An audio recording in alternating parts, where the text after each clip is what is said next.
Philip, we need to pause. Something is wrong. Let me check.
Okay, I'm ready. So again, a very warm welcome tonight. As we had some difficulties at first, I'm going to start again. My name is Philip Delta Kilo 6 Sierra Papa. I'm the IARU Region 1 Youth Working Group Chair. And again, a very warm welcome to you all. I hope you're all okay. Everybody is safe around the world. And thanks for joining the session tonight. So beforehand, if you have any questions, don't hesitate, just ask them below our streams. We are watching the Facebook, Twitch, and YouTube streams at YOTA. So if you have any questions regarding a YOTA program in general or our topic tonight, feel free to ask. We have we will try to answer them as far as possible. So this leads me to the agenda today. We will talk about the expeditions. So of course, the normal points we will talk about, as always, why we have YOTA online. For the new viewers tonight, we have the event circumstances for you. We will introduce ourselves. Who are we, the team? We also invited two guests tonight. We will have a nice YOTA riddle within the session tonight, as well as for the upcoming days. And we will give you a short introduction into the expeditioning. What is it? Furthermore, we will talk about the 5 Victor 7 Echo India story, which is the expedition to Togo. We will show you how to easily do the expedition setup on your own, and what are your things to do beforehand, as well as talk about the Oscar Juliet Zero youth petitions. We will talk. We will give you an introduction about this later. We will have then a question and answer session on these two, the expeditions in Togo and Market Reef. We will have furthermore the YOTA riddle and the prize draw, as well as some upcoming events, and then we will have the session closing. So we're gonna proceed with why YOTA Online. So why YOTA Online? There are basically two main reasons for YOTA Online. First of them is that due to COVID-19 pandemic, several YOTA events had to be cancelled or postponed. And the second one is that many youngsters want to join YOTA activities each year. And this is a great way to create an interactive format to gather youngsters on a regular basis. Something about event circumstances. So we are open for anybody, and we are for free. We're gonna talk about specific topics, including a following Q&A session. We're gonna answer your questions regarding YOTA topics, and there will be a prize drawing. We got special prizes for loyal viewers after several YOTA online events. and the event lasts about 1 to 1.5 hour every last Thursday on the month. Who are we? You can see many faces who are working behind the YOTA Online, and we are a working group within the YARU Region 1 Youth Working Group. And as always, we have our guests today. First of them is Jamie, Mike Zero Sierra Delta Victor, who will talk about his experience in Togo. And the second one is Ottawa, Oscar Hotel 3, Oscar Tango, who participated on the expedition on Market Reef.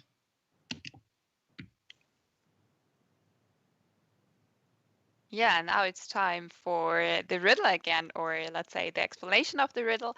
So also, as we had the last times, we have the first riddle, which will be during the session. And let's just quickly check the 3 questions you should be able to answer during this session.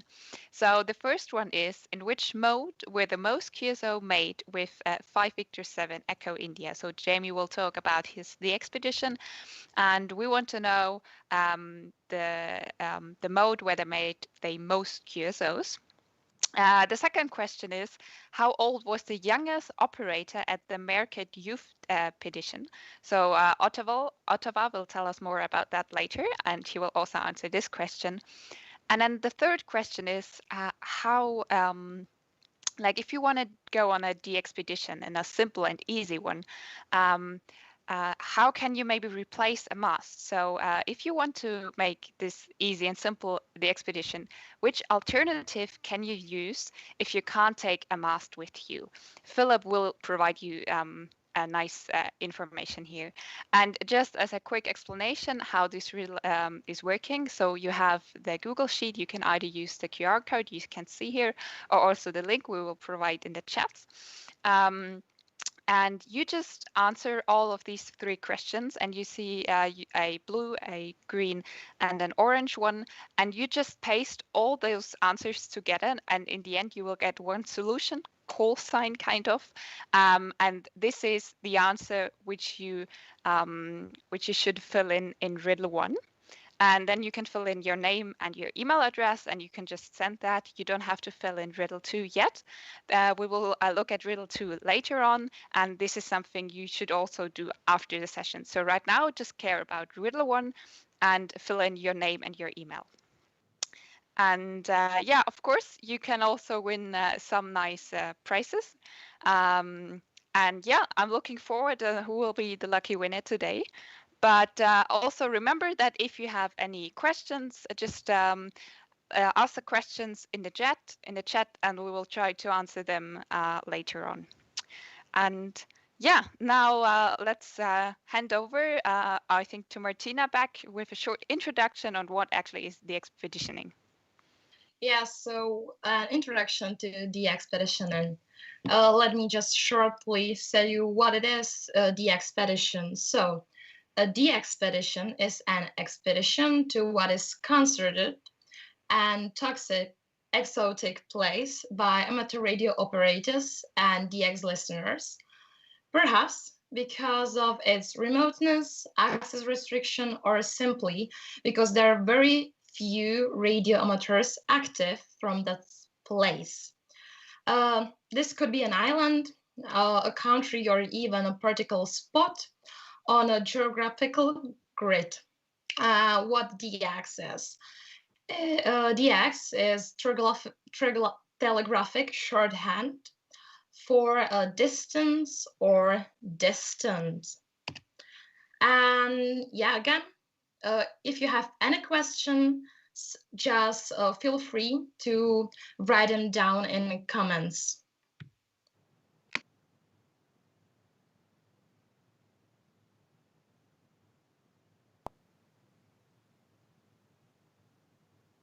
So today I'm going to talk to you a little bit about my trip to Togo. I went there as 5 Victor 7 Echo India with the RSGX group in March of 2019. So I wanted to talk to you a little bit about that today.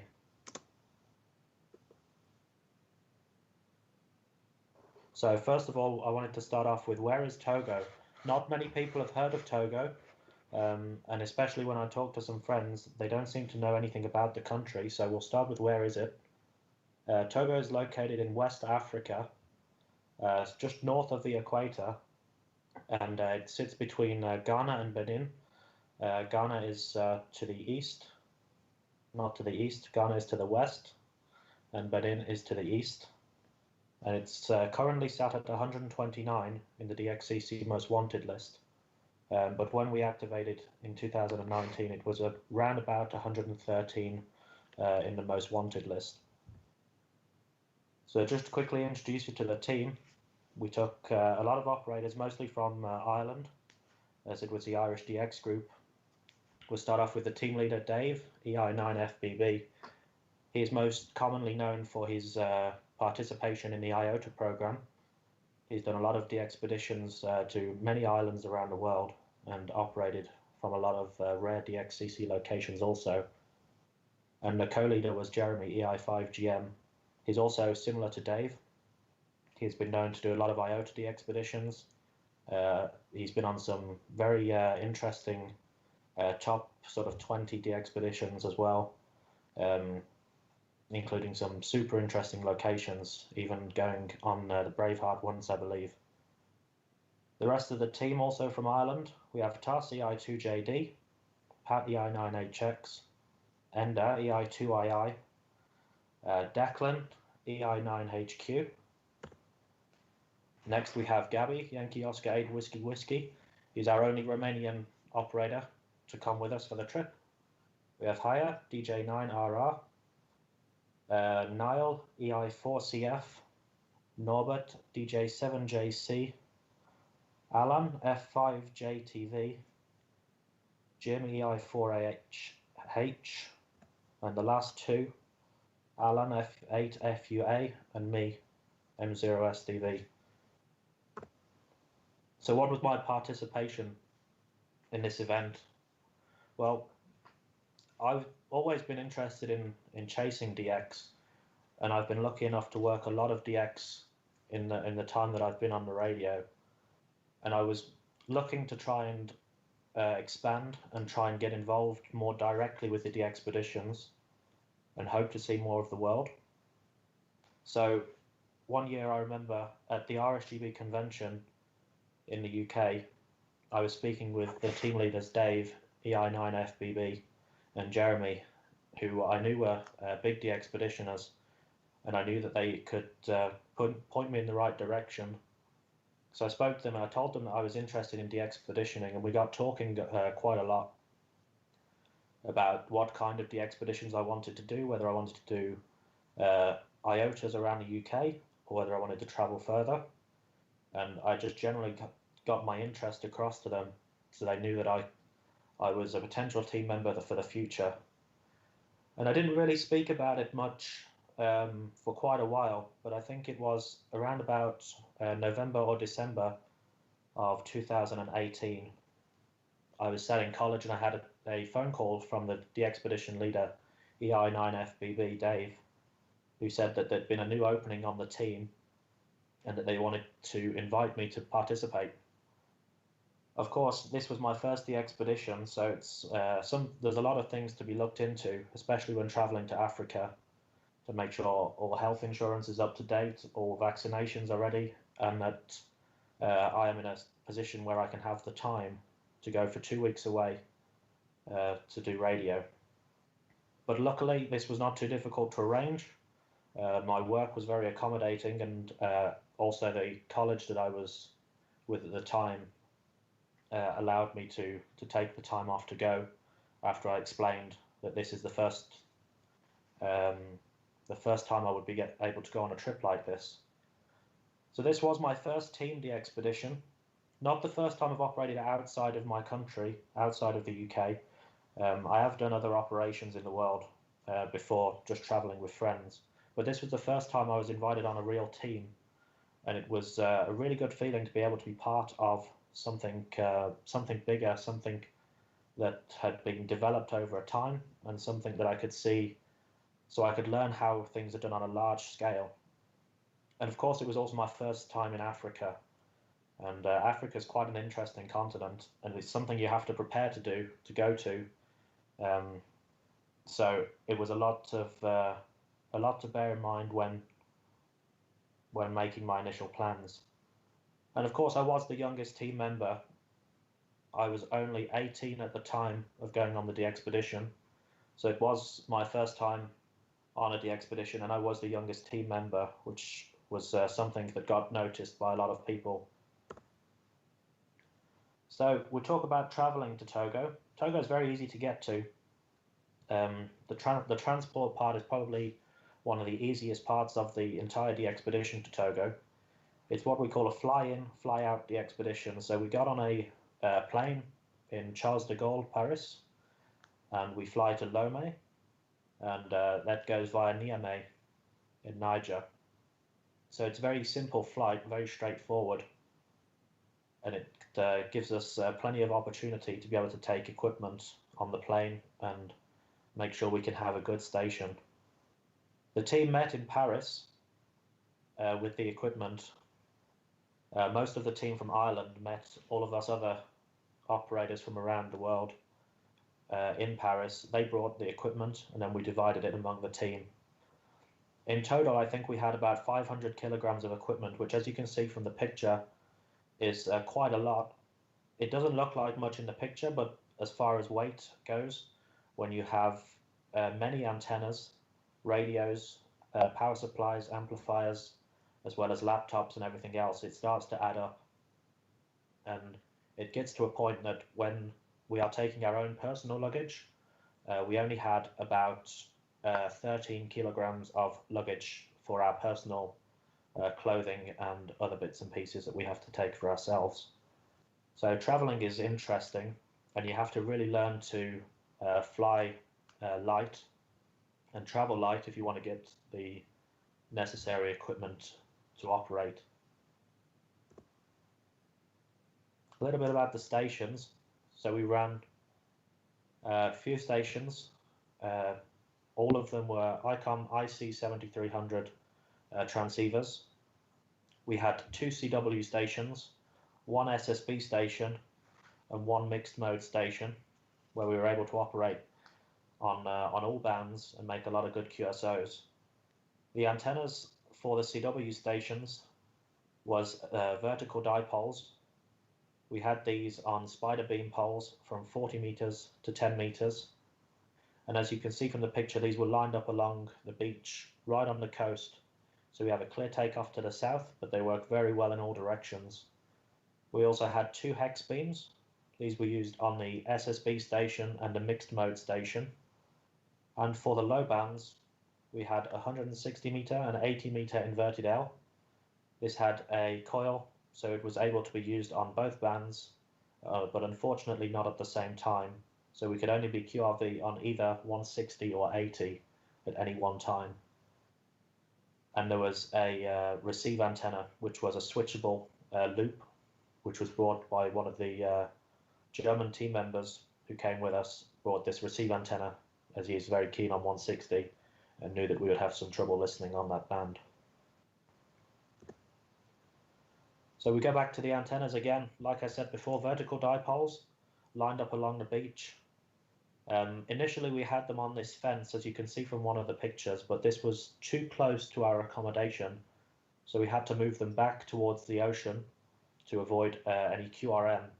But this came with more problems, as every time the tide comes in, our anchor points get washed out, and as you can see the picture, there is me trying to retrieve some of our antenna pieces from the ocean.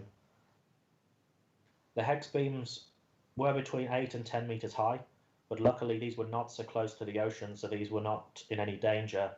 We kept these behind our accommodation on a small open piece of beach where the local fishermen would keep their boats, and they were happy for us to do that. But it's important to know that in this environment, it requires constant attention, and there's constant maintenance to be done to all of your antennas, especially if you're on the beach or if there's any storms or anything like that. So we operated in shifts throughout the expedition, and it looked something like this. So as you can see, we operated in 3-hour slots. Some of us did more than 3 hours in a row. Some of us did not. It just depends on who wanted to operate where. But mostly we stuck to a very firm schedule throughout the entire 2 weeks we were there. This made sure that everybody had a fair opportunity to operate on every band and every mode that they wanted to. For example, I started off on the SSB team, as this was the mode I was best at the time, and it was my first DXpedition, so I didn't do CW until the second week to make sure that it was a bit easier for me with the pileups, as this was the first time I will have run anything like this before. So you can see my call sign dotted around a few times, some in the mixed mode station, some in the SSB station, and some in the CW station. So everybody got a fair opportunity, and but you know it is a lot of operating in the day, and it's mentally tiring to operate in some of these pileup conditions. So after 2 weeks, you can really feel it. So for this DXpedition, we go through some of the final numbers. We did 50,237 QSOs in total. This was over about 2 weeks, give or take a few days, where we used time to set up. We did a lot of CW QSOs, 21,000 and over. This was a very good mode, and especially with some of the conditions that we had a small solar storm. CW is a very good mode to be operating on, as well as FT8 really proved as a mode and proved that it is worth doing in these low condition areas, especially when there are no sunspots and there is solar storm activity happening in the atmosphere. But having said that, SSB managed to keep up very well. We did over 14,000 QSOs on SSB, and I'm proud to be one of the operators, or one of the main operators on SSB. And we had some really good conditions for SSB at times. I remember 40 meters long path to Japan on some of the evenings was really good, as well as 20 meters to North America in the evenings. Although it was not a very long opening, the signals were very strong and we were able to run a lot of QSOs. And of course we did some RTTY, which didn't make up many of our contacts for the entire trip, but as you can see, almost 1,350 QSOs were made in that mode. So that is the 5 Victor 7 Echo India DXpedition. But you might wonder, how did I get noticed and how did I get on the team? And I mentioned it a little bit at the start about the conversation that I had with EI9FBB at the RSGB convention. And most of this comes down to being enthusiastic and knowing what you want to do. So I was a contester, and I still am, and I got known in radio through contesting, either with my personal call sign. I often operate at Mike 6 Tango, and I've operated in other locations on IOTAs in the IOTA contest and other types of contests that I have enjoyed doing in both SSB and CW. I've done holiday style operations. I went to Curacao and Bonaire in 2018, where I got my call sign on the air from a rare location, and I was able to show people that I could run pileups, and that I was a person that would be interested in going on these long haul DXpeditions. I also attended a lot of DX events. So as I mentioned, the RSGB convention, there's a lot of small and large events in the UK. One of the other big events to talk to DXers in the UK is the CDXC summer event, where you get to talk to a lot of all the big DXers and see how really to put my point forward that I want to get involved with this. And this allows you to talk to the DXers, it allows you to network, get to know more people and make friends in the community, which then allow you to make these big DXpeditions happen, and it gets you known so people think of you when you want to go somewhere. But I would also say, don't wait for an invite. It's not worth waiting. You could wait for years and years and it may never come. So I would say, get out there, go somewhere, anywhere at all. Doesn't have to be super rare, doesn't have to be super far away.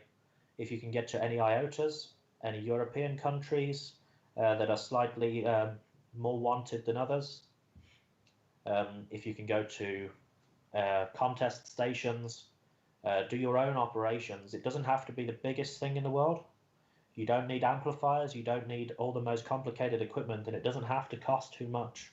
Do small operations, start off with basic antennas, basic equipment, and travel the world, take it with you, and get your call sign on the air and well known. And build the reputation that you are a good operator, you are somebody worth having on our team, and get yourself known for operating in this environment. So that is pretty much everything I have to say about how I got into de-expeditioning. Thank you for your time, and thank you for inviting me to this YOTA online session tonight. Thank you, Jamie, for a very nice presentation. And I've got some questions for you. And the first one is, were you nervous before going on the expedition? It's being nervous is something that is natural, and you've come as a new person on this team. Somebody has given you the chance for the very first time. It's only natural to be nervous and to have to overcome that. It's constantly thinking, what if I'm not as good as they thought? What if I do something wrong? What if, I don't know, everything is going through your mind at the same time and you wonder. But yeah, nerves are definitely something that crossed my mind whilst going to Togo, and especially being my first time in Africa as well. Yeah, I understand. And would you go again? Yeah, 100%. The people in Togo were incredible. Our hosts at the hotel were very accommodating, and the team was a great team. We had a lot of fun, we had a lot of laughs, and it was a great environment to be able to put myself into for 2 weeks. Yeah, that's great to hear. And would you prefer going on holiday to some touristic holiday spot, or rather to a raid DXCC? For me personally, this is not a difficult question. I will always take the rare DXCC. I've never been interested in mass tourist hotspots. You get a lot of crowds. You don't get to see the real country, but when you go to the expeditions and you go to these rare DXCC entities, you get to sort of fully immerse yourself in the culture and get to know everything a lot better than you would in a high tourist area. Yeah, I understand. So thank you again for a really nice presentation. Thank you.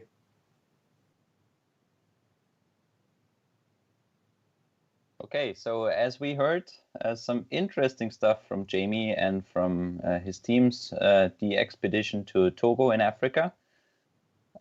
We are just before we go to the next the expedition from Ottawa, we just gonna slide in with some easy the expedition setup and what you have to consider if you are going on the expedition. I saw already some questions popping up in the chat, and our team behind the scenes is getting them all together, and we will answer them afterwards as well. So let's get over here. So easy the expedition setup. So I created a slide thinking about what is important to know about the expeditioning. I've been myself to some more rare or some holiday places, have been operating a lot. My recent the expedition was, for example, to Luxembourg. I have been at the beginning of this year in Zambia in Africa, where you see the photo down here on the right hand corner. And yeah, so I split the whole thing up in about 5 points. So the first one is have fun and enjoy operating. This is the most important thing to consider. So if you're planning to go on the expedition, it's mostly to have fun and enjoy operating. You have to ask yourself some important questions beforehand. So where and what do you want to operate? Let us just split up this question. So where is the most important part here? Where means where do I want to go? So which destination? Do I want to go to, I don't know, Bouvet Island? Do I want to go to China? Do I want to go to Madagascar? Whatever. yeah, so this is the first question. Where do I want to make to do holiday, take a radio with me, or where do I want to go and do an ambitious the expedition myself or with a team or whatever? And then what do you want to operate? So if you are alone and don't have too much stuff you can take with you, probably 1, 2, or 3 bands could be suitable for you. Or you want to operate with barefoot with 100 watts from one radio, or you want to take an amplifier with you. So this is all some things you want to consider beforehand in the planning stage. So it's kind of like a project. You're doing the expedition, so it needs some planning beforehand. So then you have to ask yourself, is it a holiday style? Is it ambitious? Yeah, so do you want to operate 16, 18 hours a day? So you are really ambitious in making QSOs, so contacts between radio stations, or giving away this rare spot to other radio amateurs, or you want to go there, have fun on the beach, operating 2 hours a day, operating 10 minutes here, 10 minutes there. You have to decide yourself. It's totally up to you. So the third point here is, are you flying into the country? Are you driving even there? You have to consider the maximum weight you can take with you, and of course, the sizes of your luggage. For example, when we got down to Zambia in the beginning of the year, every single person of us had 46 kilograms of equipment with us, and we just had the personal hand luggage for our personal belongings, and even there was the equipment packed in there, which you see on the photo down on the right-hand corner, which was our satellite setup. So most of the time I had to just wash my t-shirts and didn't have too much personal belongings with me, to be honest. But this was an ambitious the expedition, and every kilogram we took for the equipment. So this was kind of fun. The third point on my list here is grab your radio of choice. Grab your radio of choice could mean, like, I have only one radio at home, I will take this radio. I will go to my neighbor and ask, do you have a spare radio which you can borrow me for taking on the expedition? Like, you have to consider again, where you ask yourself, what do you want to operate? So do you want to have 100 watts? Is a 5-watt radio enough, for example, to power up an amplifier, to have a bigger signal? Just you have to think about this, and you have your preparation about radios. So this is definitely a thing to think about. Then, of course, you have to know the local environment. Is this place where you are going? Are there any trees? If there are no trees, take a mast with you. 10-meter fiberglass mast is mostly the thing of choice when it comes to the expeditions, because there are a lot of different types, and some of them even fit into a luggage piece. So it's not the weight here, but it's the size of the mast. And if you don't have the opportunity to take a fiberglass mast with you, for example, take a local tree. So the local tree, this could really be the thing. We used, for example, in Zambia, where we had some wire antennas with us, so pre-cut wire antennas, and we just hang them into the trees and then operated. So this is the next point, pre-cut wire antennas. So prepare everything you can beforehand at home. So you can test, this is point 4, test the station at home and see if there's any failure. See where you have to take parts with you, which could break during the operation and all the stuff. So again, pre-cut wire antennas is an easy setup for the expedition. If you want to get ambitious, you could also think about Yagi directional antennas. You can also think about arrays for the lower bands, whatever. So these you can easily bring up the kilograms which you're taking by adding additional antennas and stuff. But an easy way and easy to get on the air from a DXCC, from a destination you're going, is grab a radio, grab a little mast, pre-cut wire antennas for, I would say, 20 meters for the daylight, 40 meters, probably 30 meters band for the night. You have 2 or 3 bands with you, easy, 2-3 different pre-cut wire antennas, just attach this to the fiberglass mast and you're ready to rock and roll. Probably also pack some supplies like pliers, like additional wire if it's breaking, probably some cable ties, some rubber bands, some supplies to build antennas and be flexible when you're going on the expedition. Everything you could need, but still have in mind maximum weight if you're traveling by plane. If you're driving, you probably don't have the problem. So again, point 4, test the station at home before you travel to avoid any failures when you're down in the DXCC.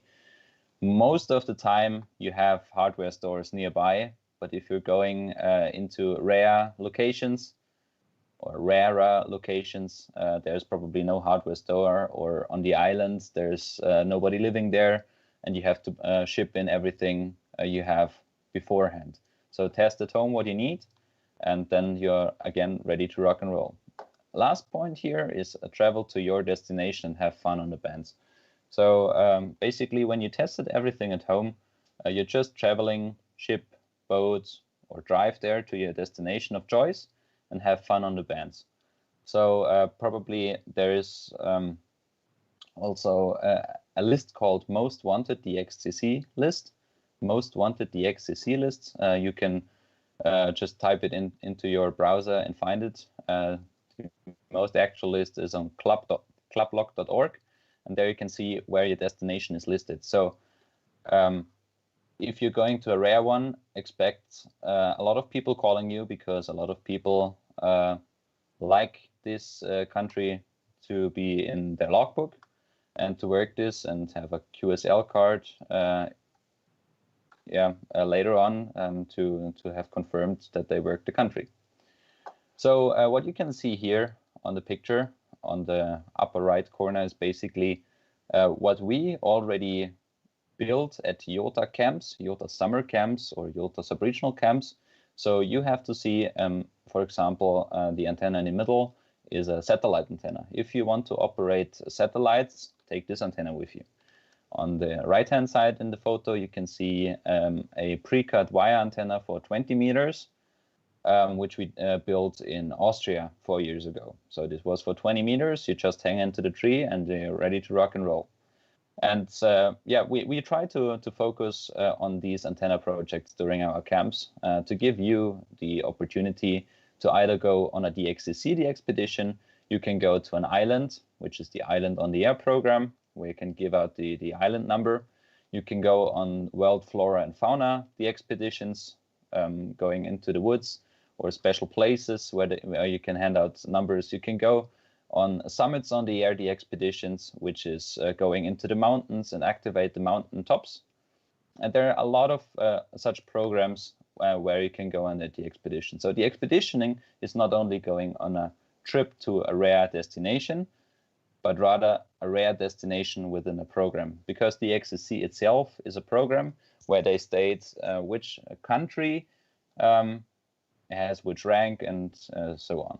So again, have fun and enjoy operating. This is the most important thing here. And then everything is okay. So again, on the photo on the right lower side, you see me operating in Zambia with the QO100 geostationary satellite equipment. So this was all packed within my hand luggage, and that's why I didn't have the space in there. So you see, you don't need to have a big equipment to be allowed on the bands. If we go one slide further, you can see, of course, also a bit more zoom on the antennas. So on the left-hand side, again, the antennas we built during YOTA summer camps and separational camps. In the middle, me operating the QO100 satellite, and on the right-hand side, an antenna we used during 9 Juliet 2 Lima Alpha, the expedition to Zambia this year, where you see it's just a 10-meter fiberglass mast, some wires attached, some wires on the floor, and that's it. It was packed into a ski bag, which is most of the time the luggage piece, say like this, you take on the expedition. So even if you go to Africa, you always go skiing if the customs ask, because every antenna is normally packed in a ski bag. Yeah, so again, if you have any questions regarding the YOTA program in general, or regarding today's topic, the expedition, just feel free to comment underneath our streams on Facebook, Twitch, and YouTube at YOTA.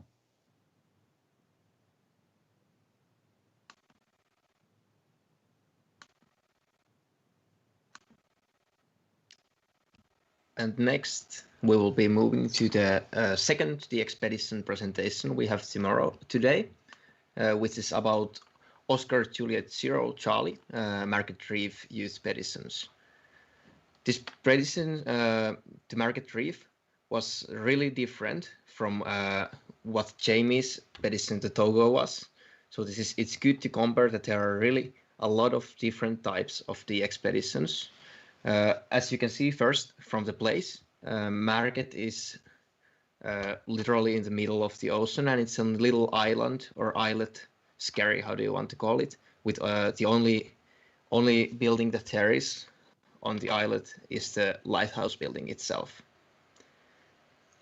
It's about 20 kilometers from the land piece, so it's quite a journey on a boat to get there, and that makes it a really interesting place to go on a expedition. And it's literally middle of nowhere, and you have to be there just alone or with your teammates. But first, let's go to Market Youth Expeditions in a nutshell. The first time there was Market Youth Expedition, it was in 2018, as far as I'm concerned, and there was then two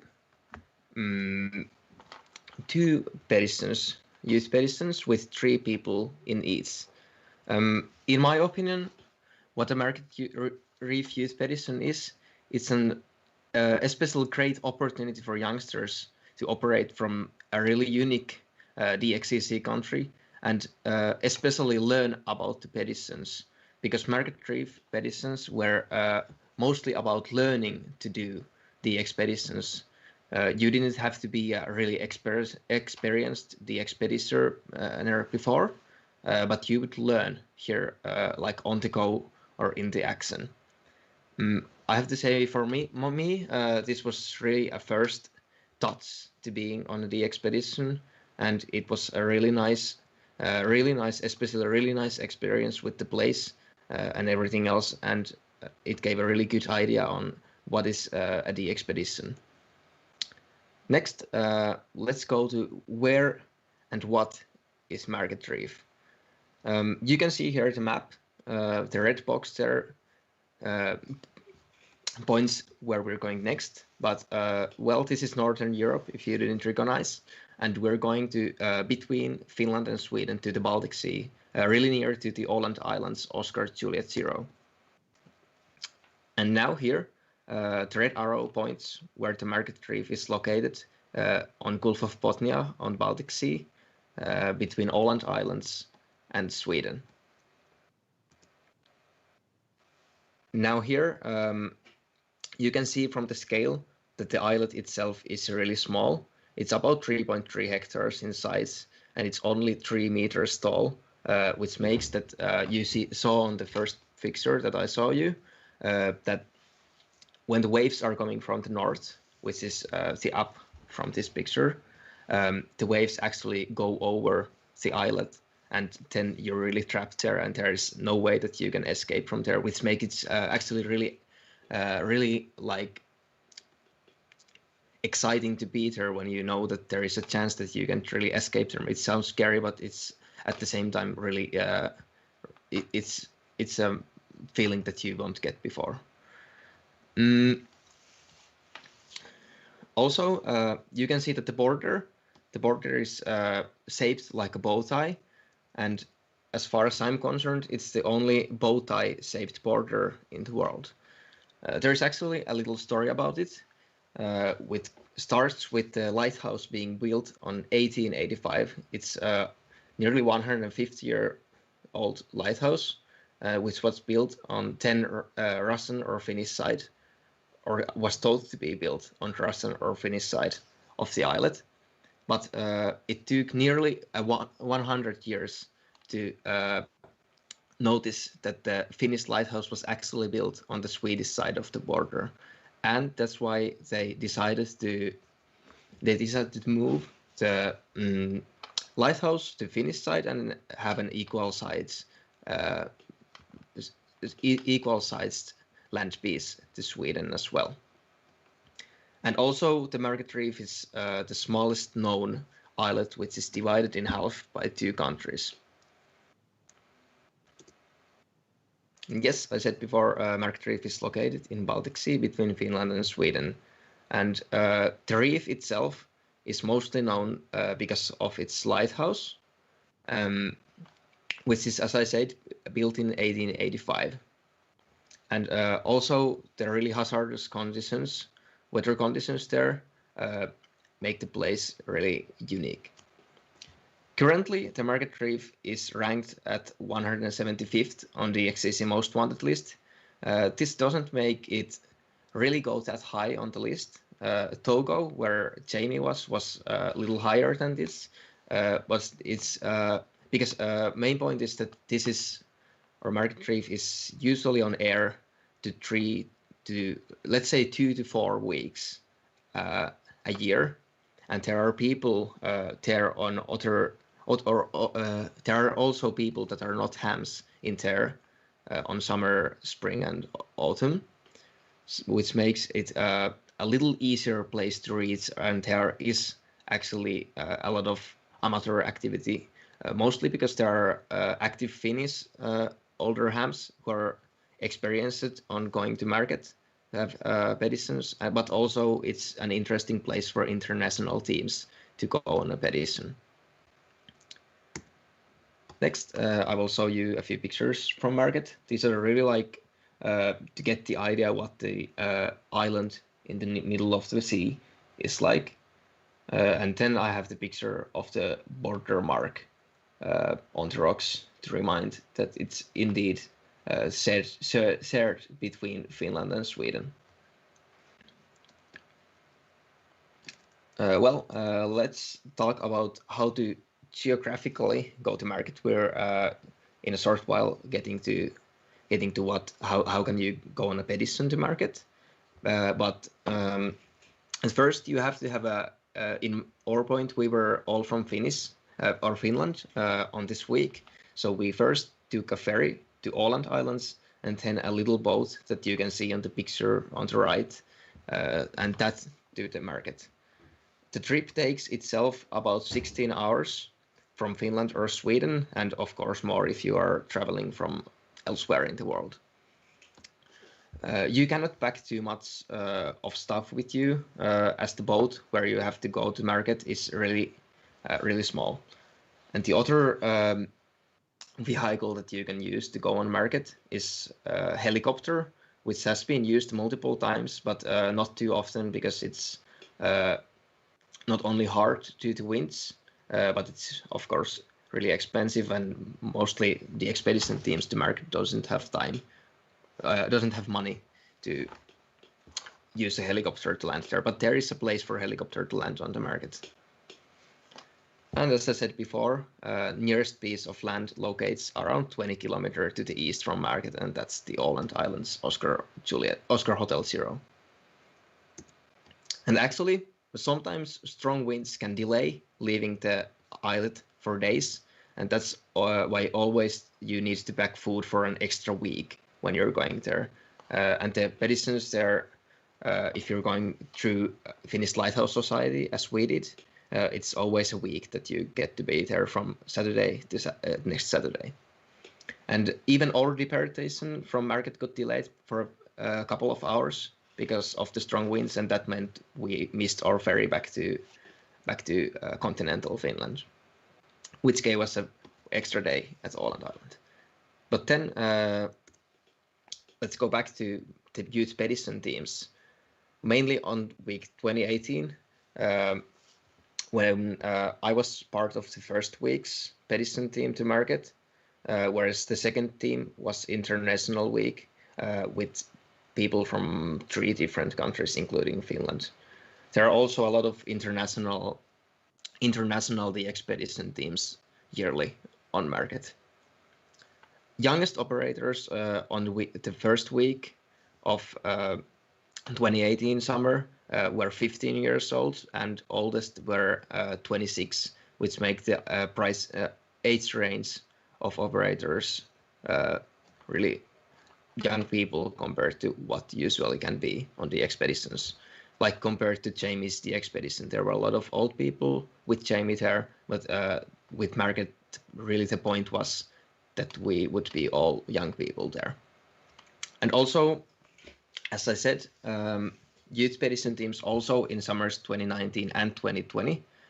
I know some people who went there, but nothing more from those years. And probably next year as well is something going. We'll wait for those and hopefully get messages. Then, how did I myself get to go on market reef on summer 2018 when I was just 15 or 16 years old? Marty, Oscar Hotel 2, Bravo Hotel, really known people among Finnish and also worldwide Hamradio operators. He asked me if I would be interested in going on the expedition on market, and this was, I think, maybe even like April of 2018, so it went really fast, and the whole process was like in 3 or 2.5 months over. But I answered him, why would I not want to go? And with help of him and other older hams who were experienced in market expeditions, we gathered a team of 3 youngsters from Finland with accompanying adults to go on a expedition to market. And next I will show you here some of the equipment that we had on market on 2018. Well, what we are lucky with market is that there is a Yagi antenna for HF bands all year around, which make it really nice. So you don't have to you already have a bigger antenna there, which make it easier antenna-wise. So we had to carry everything else but the antennas. We had with the Yagi, we also had some wire antennas with us, and we actually took the benefit of the lighthouse tower in height of around 30 meters to get those to the ground and tower. We had only around, this is just an estimation, 20, maybe 30, maybe a little more kilograms of equipment, which was mainly different kinds of wires plus radios and amplifiers. And our main transceiver on the trip was YARU FD 950, and we had also Electroft K3 as well, which we didn't sadly use on the first week. Or we only actually had 1 operator post on the first week because of we did not get the second one running. We had some problems with it then. And then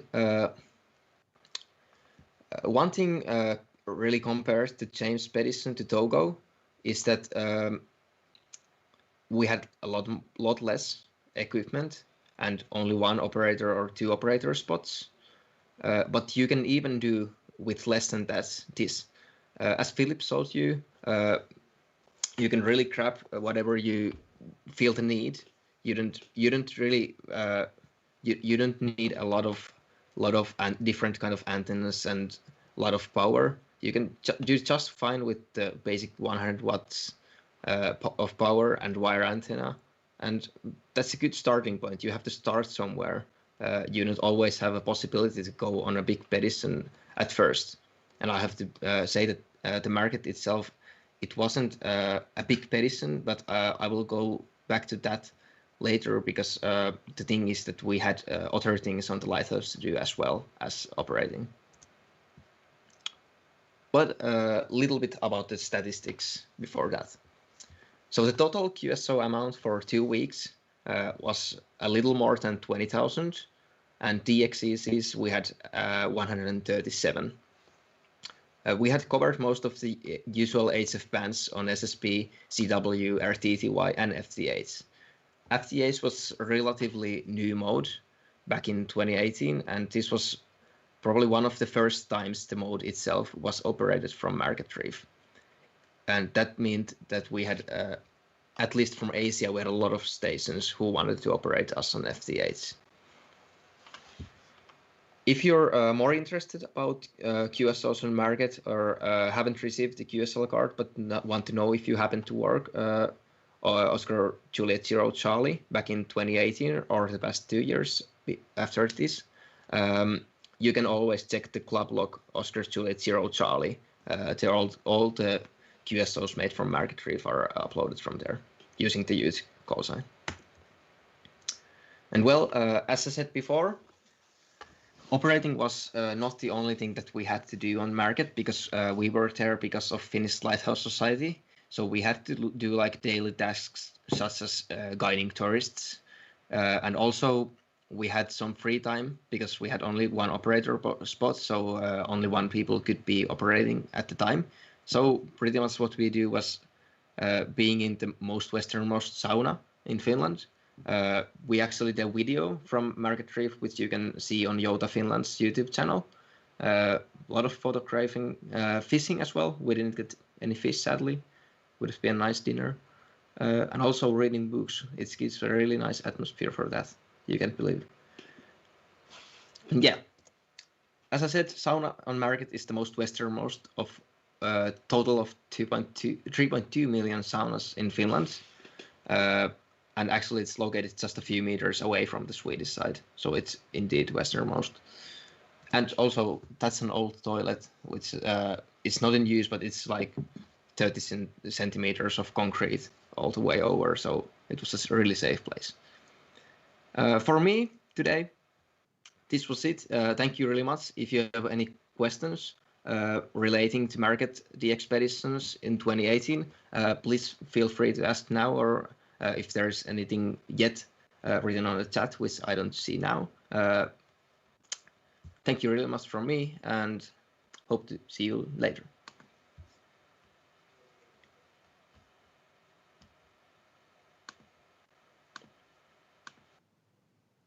Okay, so let's proceed with the Q&A session.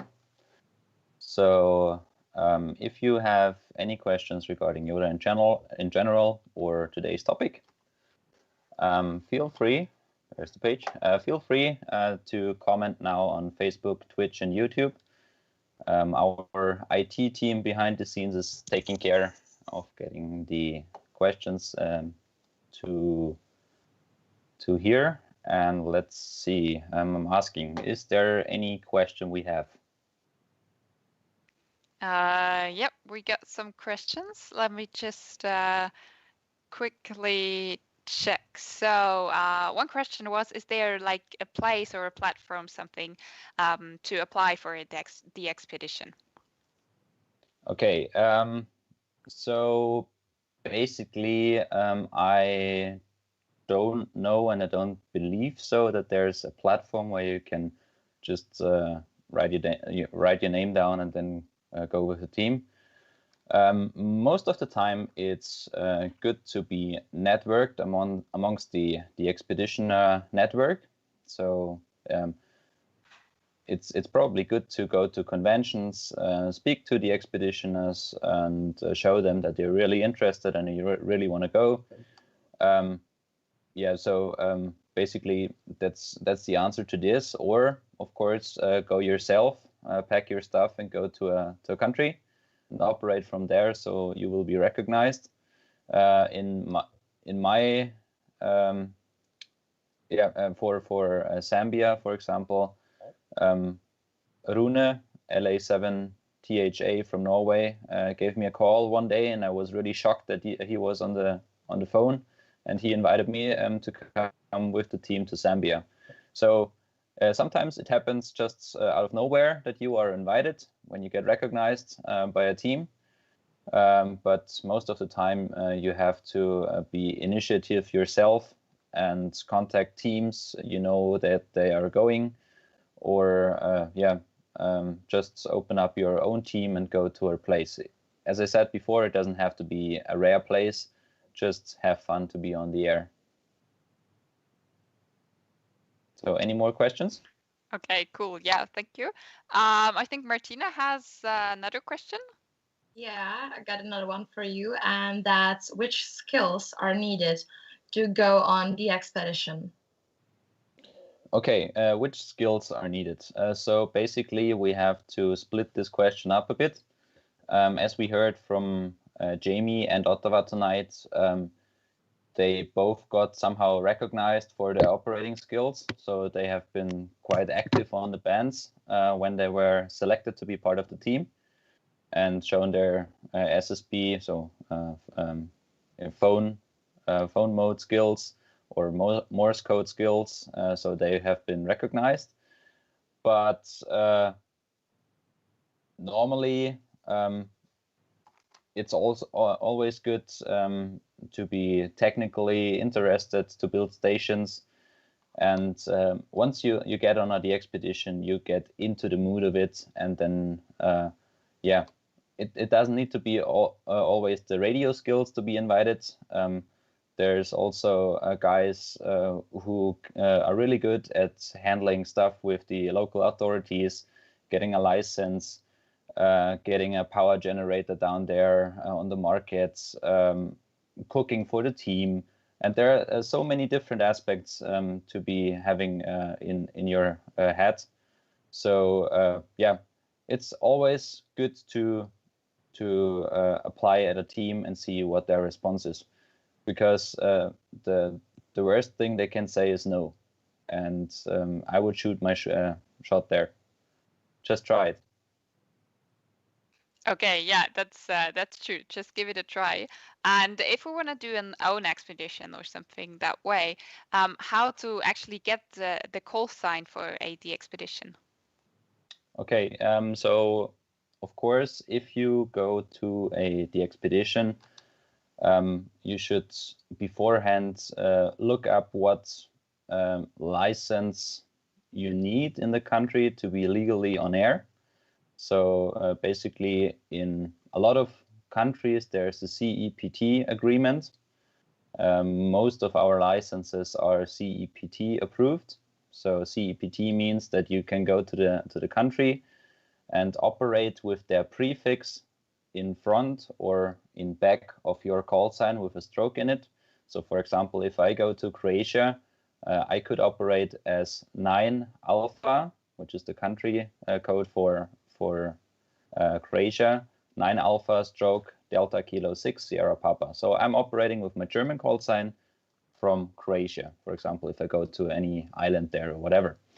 And of course, there are some lists around on the internet, for example, from the ARRL, which is the US member society of IARU. They have summed up some information about countries you could go to, local authorities you can contact for a license. And if you don't want to use this, you can still, of course, go to Google, search for the local authorities, drop them an email asking how is it possible to get a license. Or there's also the thing that you can go to the International Amateur Radio Union, IARU homepage, where you can see if there's any member society in this country, and you can directly contact the IARU liaison person if there's any chance of getting a license down there. So there are different ways to approach this, but most of the times it's easier than you think to apply for a license.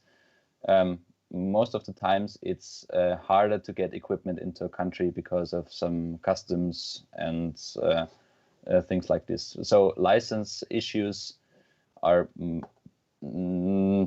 I don't want to say they're not there, the issues with the license, but it's most of the time easy to get one, to obtain a license. Okay, thank you. And I'd say that I have the last question for you, and that's it. What should you do to join YOTA contest team? Okay, so this question probably refers to the youth contest program. So the YOTA contest team or youth contest program is basically we had a session about this topic before. So if you are wondering what it's all about, you can easily rewatch this session on YouTube. But to sum it up shortly, we announce normally twice a year events where you can sign up for, and then you are selected by the youth working group, Region 1 youth working group, to join the team. And you're traveling there, enjoying a long weekend or a long week at the station, operating a contest. And the only thing is to apply and get selected by the youth working group through a form, which is posted on our website. But at the moment, as you all know, with the corona pandemic around the world, we currently have no contests planned until further notice. So at the moment, we have to stick to YOTA Online and the December YOTA month to be part of any YOTA activity. Okay, yeah, thank you, Philip, for all your answers. That's that were basically all the questions we got. So yeah, let's continue with the riddle. So now I will first show you the riddle 2. So it looks like this. Also, you have to think a little bit yourself on what the task actually is. What I can tell you is that we want to hear the name or the Hamradio abbreviation of this thing you can see here. We also have 2 hints. So it's located in the geographical parts of IARU Region 1. And it's also related to today's topic. So yeah, think of it a little bit and send us your solution in the sheet. You also have the QR code here in the riddle 2 field with your name and your email address. And you have time until Sunday again. That's the 29th of November until 23:59 o'clock UTC time again. So yeah, I'm really looking forward to your solutions. And of course, we also have a prize draw for riddle 2, and you can win a nice YOTA hoodie. But yeah, now look, let's now look on riddle 1, the solution for riddle 1. So the mode where the most QSOs were made in Togo. So the most Hamradio contacts were done in CW, so in Morse code. And the youngest operator who was at the market youth petition so far was 15 years old. And Philip told us that if you can't take a mast with you, you can just look for a tree somewhere and just hang your your YOTA wire if you have one, or just your pre-cutted wire antennas. You can just hang them in some local trees. And we get to the solution: call sign CW15 tree, and let's see who won that one. So let's see who's the lucky winner of riddle 1.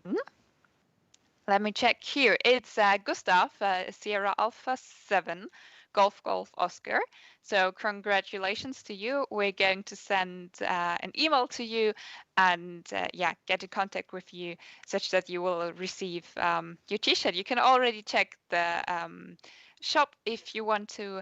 Also for the others, just try next time again, send in your solution, or also now remember riddle 2, and maybe we can give you the next merchandise from our prize draws. So that's it basically for today. I will hand over to Philip, who will close the session and show us the upcoming events. Okay, so thank you, Claudia. Again, solve riddle 2 and you will win our original YOTA hoodie, which is great for the winter time. So if you have time, rewatch the session and probably you will gain some more hints from the session, and then you can answer. So upcoming events. Basically, we have the YOTA online session number 8 upcoming. Oops. We have session 8 upcoming, which will be a December special, as we have a big riddle prize for you, which will be announced very soon on our YOTA social media channels. So don't miss that. It's not the last Thursday in the month, because this would be Sylvester and Christmas. So we are going for the 17th in December. So we have a different date, 17th of December, again at 1900 UTC time, Universal Time Coordinated. As I said, December special. We will specify and give you some more information about what we're going to do there in the upcoming days. And again, we have a big riddle prize for you all available, as well as some other cool Christmas gimmicks. And hopefully we can give them away in the next session then. So the next one is the December YOTA month, the DYM, which is gonna start next Tuesday from the 1st of December until the 31st of December, a 1-month activity where youngsters under the age of 26 get on the air with their national YOTA call signs. So I'm just gonna show you here our homepage. So just visit events.ham-yota.com. And you will see which stations are participating here. We even got sign-ups from South Korea. We got sign-ups from Italy, from Morocco, all over the world. Just check it out here. At the moment, we have, let's see, we have 33 stations registered, and I'm sure there will be coming up some more in the next few days. Yeah, let's see. We will have an award program available for you. You just type in your call sign here and can obtain 4 different awards. We will also have something special for you, which will be announced as well very soon, regarding who works the most QSOs with our YOTA special event stations. So stay tuned for that. This will be a special giveaway to be added to your shack, to your Radio Shack. And yeah, so December YOTA month, if you want to operate with a YOTA call sign, contact your national society to register a YOTA call sign if they haven't yet, or just contact your youth coordinator or your youth liaison person in your society to have the chance to be added to the operating schedule, and you have the chance to operate the YOTA call sign of your national society. A thing for January 2021 already, there is the International Kids Day activity, which is a ARRL event from the United States, but also a lot of youngsters from Europe are participating in this event on the 2nd of January. If you want to find out more, just type into the internet Kids Day activity ARRL, and you will find some more information on this.